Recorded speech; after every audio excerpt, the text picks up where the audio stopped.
My photo gallery is full of friends and mountains. Full of pictures of my girlfriend's dog, and then sometimes of the places I travel. It's me, my girlfriend, and my girlfriend's dog. Pictures. Instagram stories first. Could either be the sky, or some cool car, or just anything. This photo, like I took at night when it was like really foggy and like the lights were really cool. Random things. Like of me, of memories. This time we start some screenshots. Since I'm in KOI, I feel amazing, so time to bring some trophies. I felt really good at KOI since I arrived. I have no complaints. They've been great to me as an organization, staff, coaches, players. I've loved KOI since I joined. I felt very good. I think obviously for me going from tier 2 to tier 1 is a bit different, but I really enjoyed how the whole organization, the whole people around it supported me from the day one. So at this moment I would say that I'm feeling very good. It's day by day is getting better, but I'm feeling very comfortable and I'm happy that I'm there. I felt pretty good because the organization give us a lot of stuff in terms of performance coaches, in terms of the fans. It's so nice that they are cheering for us. They are interested in what we do. I received from Dom the message of KOI. Play this. Show the last message I sent or received. The last message that I received from my girlfriend was KK. I was telling her how I'm gonna get a Minecraft server for us, so. The last message I received is with my mommy. It says, okay, what I bought because I was yesterday in shop. I said congratulations to my girlfriend for doing some job interview thing. The last message I received was from Yannick, our manager, informing us about the group draw for stage 1. For my friend, and it's in Polish. So yeah, this is the last one.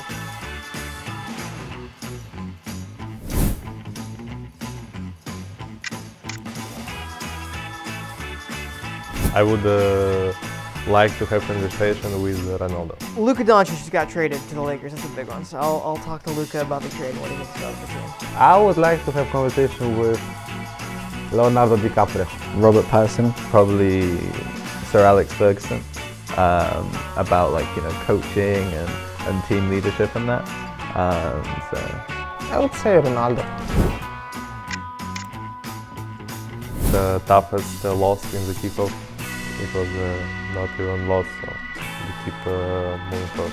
I think the Liquid loss was tougher for me at least because I feel like that game was way more close-outable. We definitely could have won. I was against Team Liquid because I felt like we were managed to win the game and we just threw it. It would be the Gentlemates one because it's the one that made us go out of the tournament and sent us home. So yeah, it's probably that one. toughest loss in this kickoff. We only had 2, so kind of both of them, right?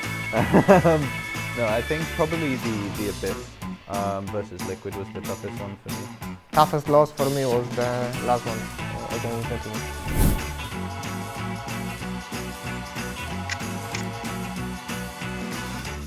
The risk of misusing technologies is they can be unpredictable and they can be above us. I think that if you're when you're a young kid and you're just Googling something stupid, then you're gonna see something stupid, you know what I mean? Something like that.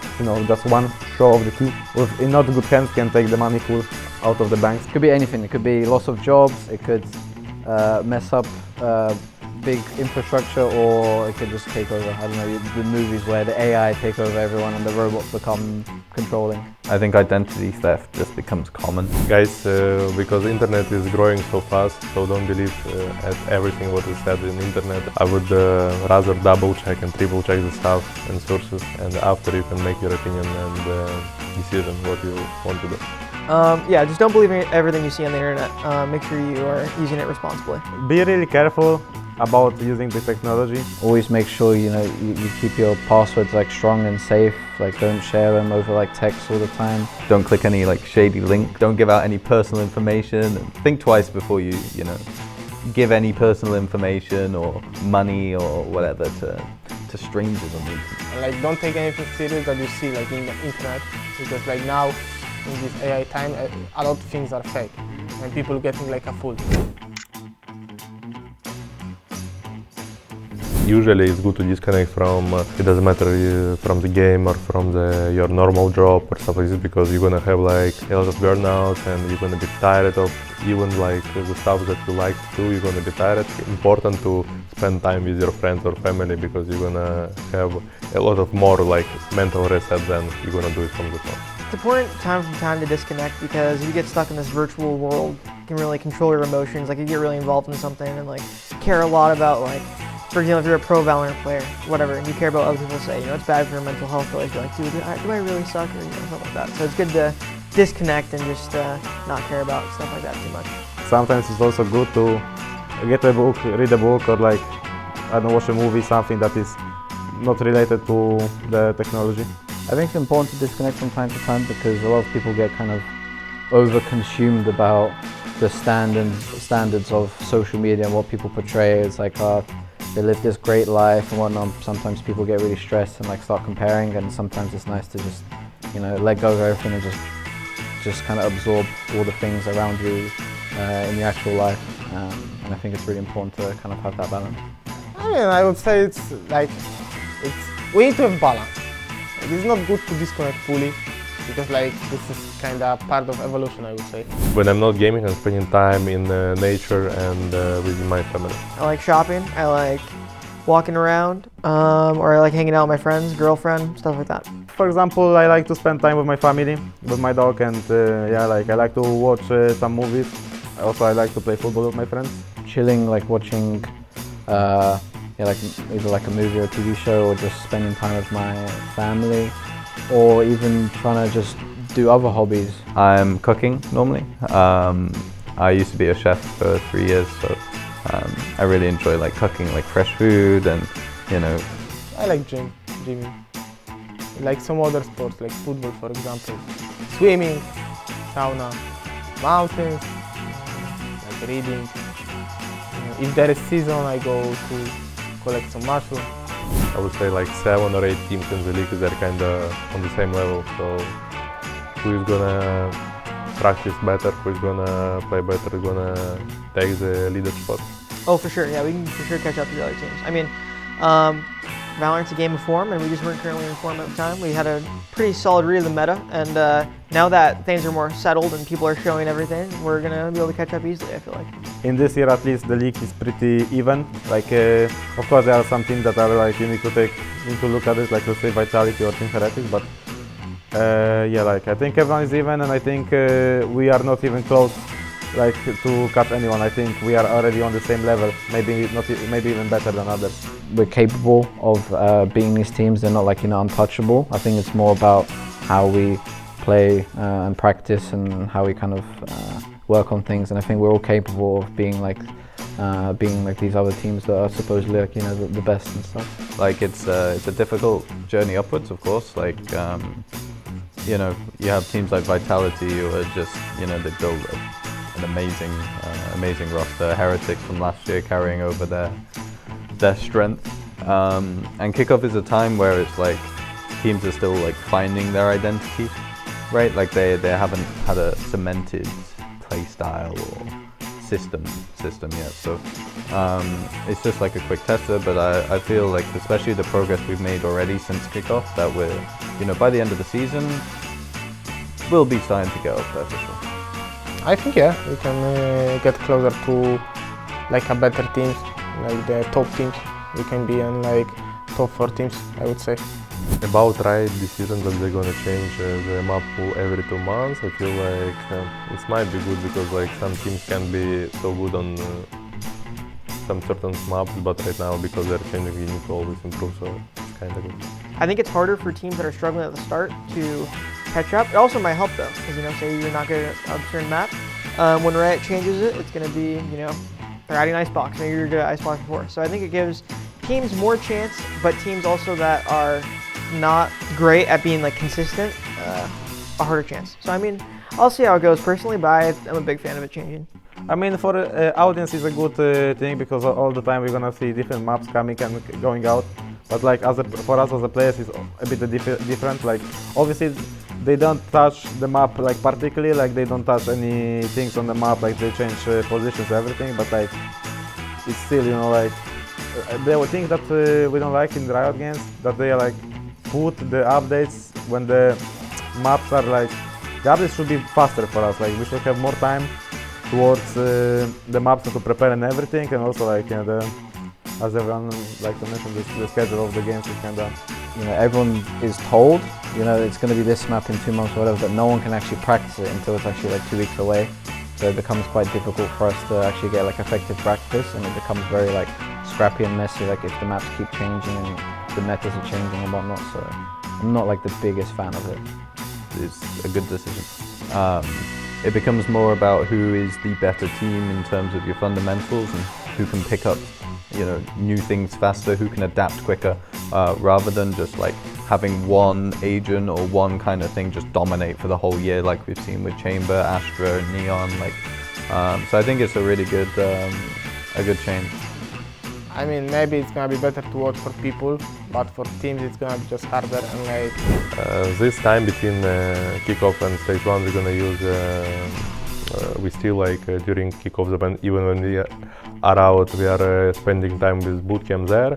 After we're gonna have vacation for like a couple weeks at home, and we're gonna start to come back there.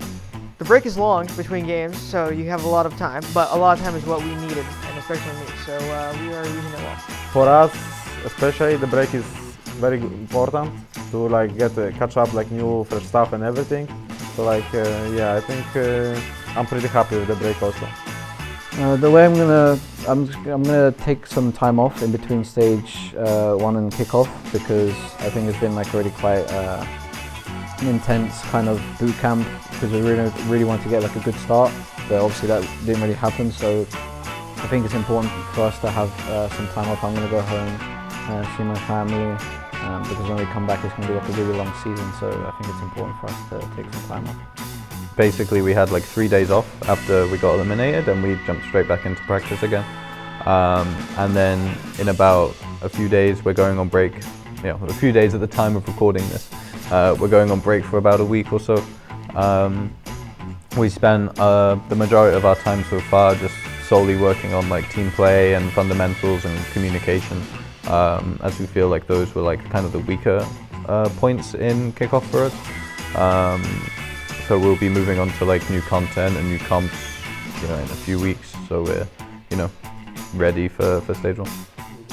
Handle the break in a good way. It's nice to disconnect from games, from practice, also from teammates, to not be like 24/7 around like people you play with. Normally I'm watching how playing NA League.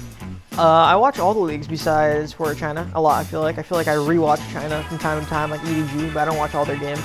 I don't really keep an eye on Tier 2 besides NA, because, you know, came from there, got to keep watching it. But yeah, I watch EMEA, I watch APAC, I watch NA, and I watch NA Tier 2, are my big ones.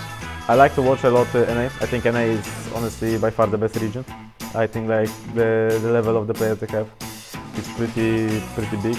Like mentioning like Aspas, Zaken, like they're watching them is actually they're very good. And like yeah, I think yeah, as I said, NA I think is the best region, and also like you can learn a lot from like say Pacific. Like they are very crazy aimers, like, you know, texture and like you can just take some stuff from them and like accomplish your system, and like yeah. Yeah, I watch other regions in Valorant just to get like a general like sense of like what other people play and see if I can learn stuff. But I like watching the Americas League because it's always like exciting one, and like I think there's a lot of like good stuff there. So I like watching the Americas League. Yeah, I watch other regions. I'm a big Pacific watcher because I'm normally in the office when the Pacific games are happening. I don't really watch America too often because it goes too late for me. I'm an old man, got the old man sleep schedule. But no, Pacific and China are definitely 2 regions that I watch a lot. Other than EMEA, I watch like America VCT and Pacific. I think the thing I like the most playing in KOI compared to other teams is I think this organization has like probably the strongest like community I've played in compared to like my past teams. Like there was also like a really like strong community and love in other teams, but I think this one it's like it seems like it's on like a different kind of scale, and it's like you do like a random tweet and you'll just get like you know, already like 50 comments instantly from people, which is like really kind of like unexpected when I first especially joined KOI, when there was like leaks and rumors that I was going to be on the roster, and it's just like my Twitter blew up. So I think I'd say the community is like one aspect of it.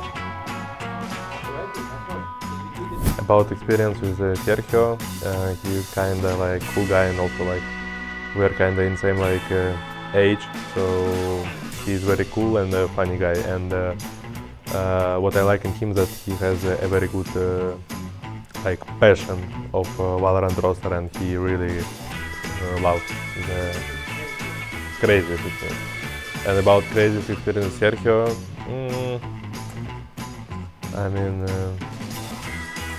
mean, for me, it's not like crazy, but was like touched by heart when it was the first year of franchise, and after we lost the match, he started to cry on stage. So for me, it was like.